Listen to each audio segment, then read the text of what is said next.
Beasts by John Crowley, published in 1976, is a science fiction book that I picked up for a couple of reasons. The first of those is that I recently read, reviewed and loved Engine Summer by John Crowley, which I think I described as a post-apocalyptic puzzle box of a book. I think that this one is probably a bit more straightforward.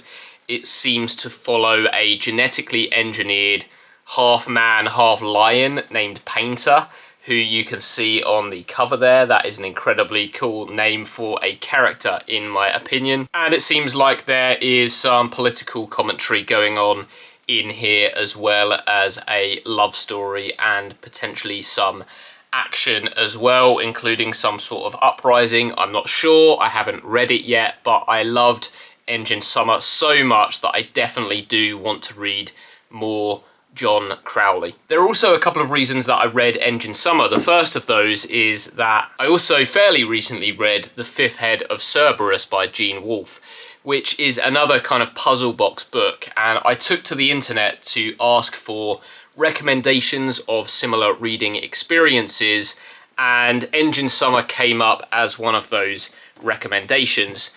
Another book that came up, outside of Samuel R. Delany's Dahlgren, was Icehenge by Kim Stanley Robinson, who is obviously most well known for his Mars trilogy of Red Mars, Green Mars and Blue Mars. But I'd not heard of Icehenge, and the way that people were selling it to me made me very intrigued. I think it follows the discovery of this monumental ice sculpture henge structure on Pluto, which features an inscription in an ancient human language, which raises questions about the origin of humanity, the nature of this structure, and how it actually got there on Pluto. I've not read any Kim Stanley Robinson just yet. I do own Red Mars and Green Mars, but they are quite chunky books that are a bit intimidating because supposedly they are hard science fiction,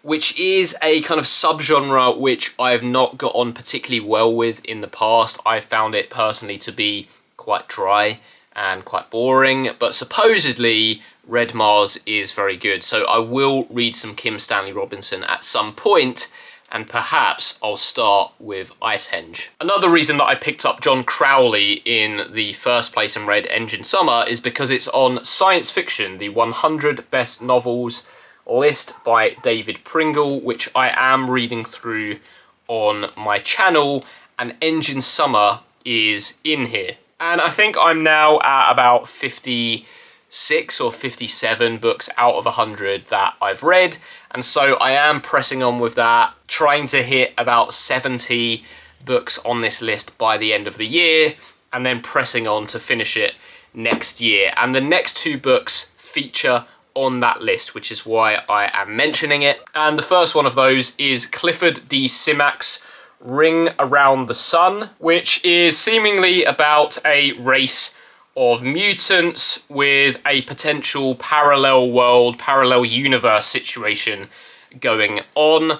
I have read some Clifford Simak in the past with City, which I thought was great. And then Time is the Simplest Thing, which I thought was really bad. That was one of my least favourite reads of the year last year. And so I don't really know what to expect going into this one, since I have both loved and hated reading experiences from Simak. But a lot of people really like his stuff, so hopefully I just hit a dud and this one will be a much better read. Do let me know if you have read Ring Around the Sun, because this will be my next read from this author. Another author that I haven't read from that list is Kate Wilhelm with Juniper Time. I really like this edition that I managed to find, actually, and she is probably most well known and acclaimed for her novel Where Late the Sweet Bird Sang, which again I haven't read, so I'm not entirely sure.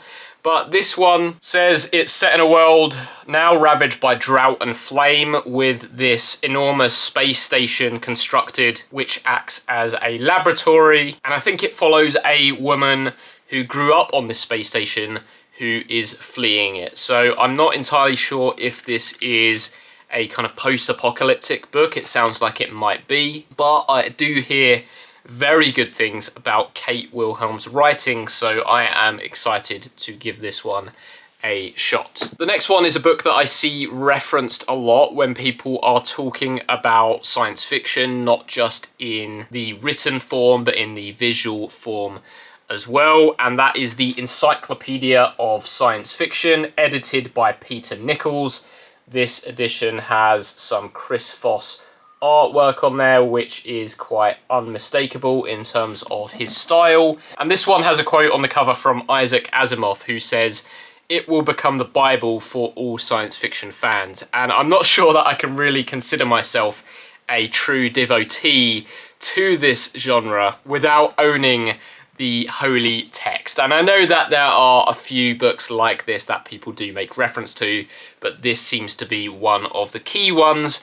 And judging by the quotes on the back of the book, acclaimed authors such as Frank Herbert, Michael Moorcock, and Ian Watson seem to agree. And this one does feature lots of information about science fiction books, television shows, films, scientific concepts, authors, directors, and much more. Really incredible wealth of knowledge in here, and I think that this will be one that I dive into when I am interested in learning more about a particular topic, rather than starting at the beginning and just blasting through it, because there is a hell of a lot of information in here, and I'm not entirely sure if I would be interested in all of it. But I am glad that I own the Encyclopedia of Science Fiction, which does seem to be a real key reference point for enthusiasts of this genre. Stepping away from novels for a moment, I recently picked up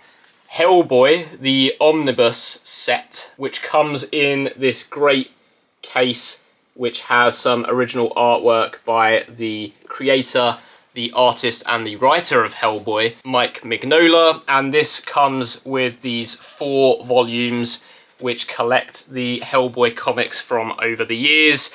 This is a medium that I'm not particularly well versed in at all, so I might be talking absolute nonsense with some of this, so please do correct me. But this is my first real foray into reading comics or graphic novels. The reason that I've picked Hellboy is that when I was younger, I really loved the film adaptations from Guillermo del Toro. I still really like those film adaptations. And I always thought that Hellboy was an incredibly compelling character with this incredibly interesting world that his stories are set in.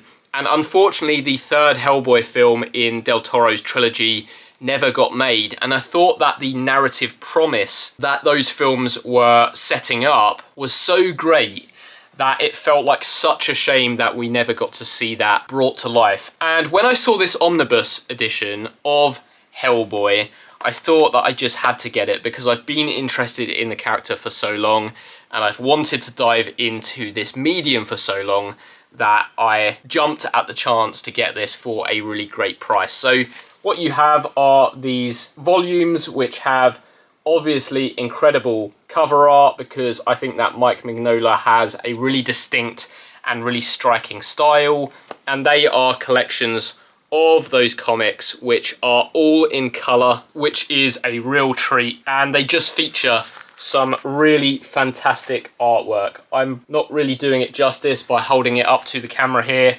but do look into Mike Mignola's art if you haven't. Look into his art style. He uses really heavy shadows to great effect, and I have been reading this first volume and loving it. I'm spending a lot of time just staring at the panels rather than actually getting through the story, but I think that that is a very good sign, and this has been a great introduction to the medium of comics / graphic novels so far. I am going to be reading the other 3 volumes in this set because I just really enjoy this art style. I really like this character's arc and journey and where it's heading. But if you do have recommendations of other graphic novels or comics that I should read that you think I would enjoy based on some of the books that I've been enjoying, on my channel, then please do let me know, because I will likely pick those up in future and show them off in upcoming book hauls. So that is everything that I wanted to show off today, a bit of a smaller book haul, and that is because I am probably going to be winding down my book buying, and I know that is a dangerous thing to say, but I am approaching the completion of science fiction, the 100 best novels in my collection. I own about 80 of them, so I've only got about 20 to go. The ones that I haven't got are proving incredibly difficult to find, either out in the wild or online on auction sites. So I think there will be a slower trickling in of books into my collection, which my wallet is certainly grateful for, but do expect less book hauls coming up on the channel, where I will be focusing more on reviews and lists as we move toward the end of the year. Let me know if you've read any of these. Let me know if you've read any of these authors. And if you haven't, do any of them seem intriguing to you? Thank you very much for watching, and I'll see you on the next one.